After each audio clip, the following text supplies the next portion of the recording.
Hi, I'm Scott Towery at Silverton High School. I'm one of the ag teachers here. Predominantly I teach most of the shop classes here at Silverton High School.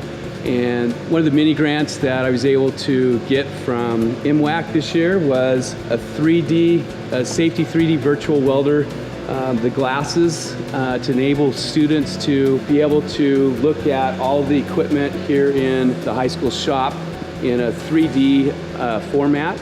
And so pretty excited about that. I think the students are going to really be able to see safety in a different, I guess, a variety of ways, and have the option of being able to learn safety in 3D. So I'm pretty excited about introducing this to the students.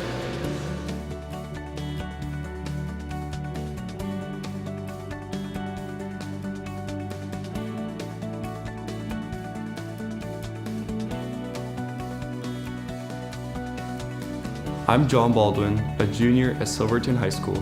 I was heavily involved in the construction of the Safety in 3D modules. I worked in my media production classes to produce these videos, which required a lot of research along with a lot of failure, which turned into success. I was also involved in community engagement with 3D, and I've helped pilot the 3D classroom settings. There's no doubt that the future of video will be virtual reality. Given this opportunity to research and learn has not only been an awesome experience for me, but great for my resume and for my future career in video production. It's been a privilege working on this project.